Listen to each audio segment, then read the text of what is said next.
민주당 GPA 개정대책위원회 이윤석 의원님, 또 전정희 의원님이십니다. 저는 심재권 의원입니다. 세계무역기구 정부조달협정 의정서 개정안의 W 기탁을 중단하고 헌법과 통상절차법에 따라 국회 비준 동의안 제출을 요구한다. 정부는 세계무역기구 정부조달협정 의정서 개정안을 국회에 어떠한 보고도 없이 지난 11월 5일 국무회의에서 의결하였고 11월 15일 박근혜 대통령은 동 개정안을 제거하였다. 이는 11월 4일 박근혜 대통령이 프랑스 기업인들과의 간담회에서 도시철도 시장 개방과 관련해서는 정부조달협정 비준을 준비하고 있으며 그렇게 되면 도시철도 분야의 진입장벽도 개선될 수 있다고 본다고 한 발언을 정부가 뒷받침하기 위해 속전속결로 밀실에서 필요한 모든 절차를 강행한 결과이다. 박근혜 대통령이 제거한 WTO 정부조달협정 개정안은 일반 철도는 물론 도시철도의 시설 건설 및 조달, 설계 등 엔지니어링 서비스 감독 및 관리의 조달 계약을 공개 대상에 포함하고 있다.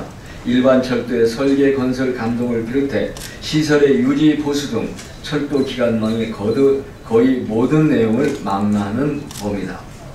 공공조달 시장에서 철도 산업이 개방될 경우 외국 기업의 국가 기관망이 잠식될 우려가 높다.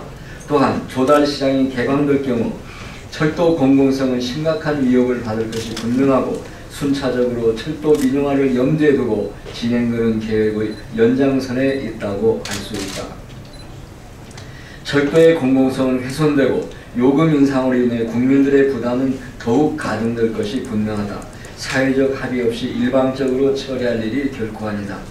또한 본 개정안은 개방 대상의 국방부, 방위사업청, 중소기업청 등을 포함시킴에 따라 우리의 국가 안보와 중소기업들의 생존에 심대한 위협을 가져올 가능성도 존재한다.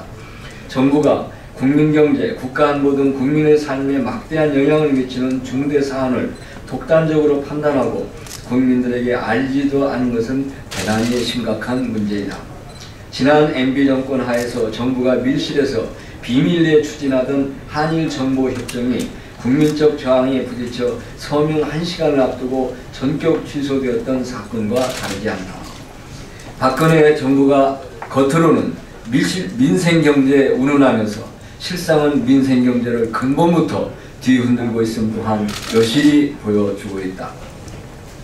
무엇보다도 민주당 정부조달협정 개정대책위원회는 정부조달협정 개정안에 대한 박근혜 정부의 독단적 처리는 헌법이 정한 국회의 입법사항에 관한 조약의 체결 비준에 대한 동의권과 통상조약의 체결 절차 및 이행에 관한 법률의 취지를 심각히 위반하고 있음을 지적하고자 한다. 우선 우리 헌법 제6조 제1항은 헌법에 의하여 체결 공포된 조약과 일반적으로 승인된 국제법규는 국내법과 같은 효력을 가진다고 규정하고 있다.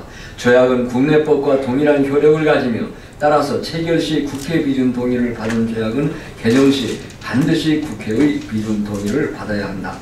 또한 헌법 제60조 제1항은 국회는 입법사항에 관한 조약의 체결 비준에 대한 동의권을 가진다고 규정하고 있다. 따라서 국회의 비준 동의 없이 국무회의 의결과 대통령의 재가로 WTO 정부조달협정 개정안을 비준하려는 것은 헌법 제60조 제1항에 대한 심각한 훼손 행위이다.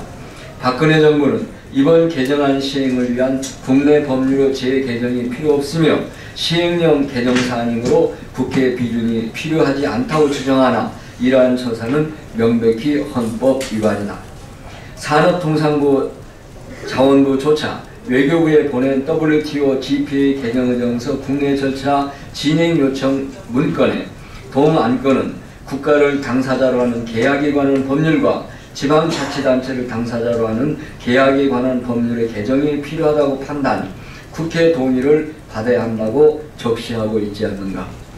또한 통상절차법 제6조에 따르면 산업통상부 자원부 장관은 통상조약의 체결계획의 수립 및 보고를 의무화하고 있으며 제9조에서는 통상조약 체결의 경제적 타당성 등을 검토하도록 하고 있다. 또한 제11조에서는 국내 경제, 미치는 영향을 평가하도록 규정하고 있다. 나아가 통상절차법 제13조 제3항에서는 정부에서 국회의 비준동의가 필요 없다고 해석하는 경우라 할지라도 국회는 서명된 조약이 통상조약에 해당한다고 판단할 경우 정부의 비준동의안의 제출을 요구할 수 있다고 규정하고 있다.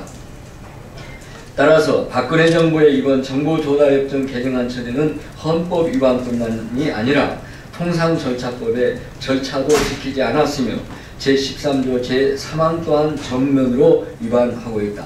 이는 대외 협상보다 더 중요한 국민의 의견 수렴을 통한 합의의 절차를 규정한 통상절차법의 제정 취지를 심각히 훼손하고 있는 것이다. 정부는 12월 3일 발리에서 열리는 WTO 제9차 강요회의에 정보조달협정 의정서 개정안 기탁을 목표로 하고 있다고 알려지고 있다. GPA 개정안은 전체 42개 회원국 중 3분의 2 이상이 비준서를 기탁한 날로부터 30일째 발효되는데 현재 WTO 사무국에 기탁서를 제출할 국가는 현재 리히텐슈타인, 캐나다, 노르웨이, 대만 등 4개국에 불과하다. 특히 일본의 경우에는 의회 일정 등을 이유로 2014년 비준서 기탁을 위해 노력한다는 정도의 매우 소극적인 입장을 취하고 있다. WTO 제9차 강요회에서 정보조달협정 회원국가의 3분의 2가 기탁서를 제출할 가능성이 없는 상황에서 정부가 서둘러서 12월 3일 WTO의 GPA 개정안을 기탁할 하등의 이유가 없다. 그럼에도 불구하고 정부가 동 개정안의 WTO 기탁을 강행한다면 이는 헌법을 위반하고 통상절차법을 위배하며 국회를 무시하는 처사이다.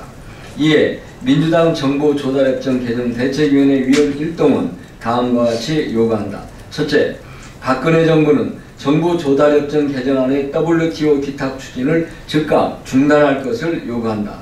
둘째, 통상절차법 제6조, 제9조, 제11조에 따라 이번 정보조달협정의 경제적 타당성 검토 및 국내 경제에 미치는 영향을 평가하여 국회에 보고할 것을 요구한다. 셋째, 대한민국 헌법 제6조 제1항과 제60조 제1항 및 통상절차법 제13조 제3항에 따라 이번 정보조달협정 개정안의 비준동의안을 국회에 제출하고 국회의 동의를 받을 것을 요구한다. 민주당 정보조달협정 개정안 대책위원회 이상입니다. 우리 기자님들 혹시 궁금하신 점 있으면 물어주시고요. 이 항의 성명을 정부에 전달하고자 접촉을 했습니다. 그래가지고 오늘 마침 일단 오늘 오전 10시에 예결위원회가 열릴 게 예정되어 있기 때문에 국무총리, 외교부 장관, 산업통상자원부 장관이 오신다고 합니다. 그래서 9시 50분 전후에서 예결회의장에서 만나서 이 항의 문건을 전달하기로 했습니다. 우리 기자님들 꼭 함께 취재하셔서 이 항의의 뜻이 잘 전달되도록 도와주시면 고맙겠습니다. 예, 고맙습니다.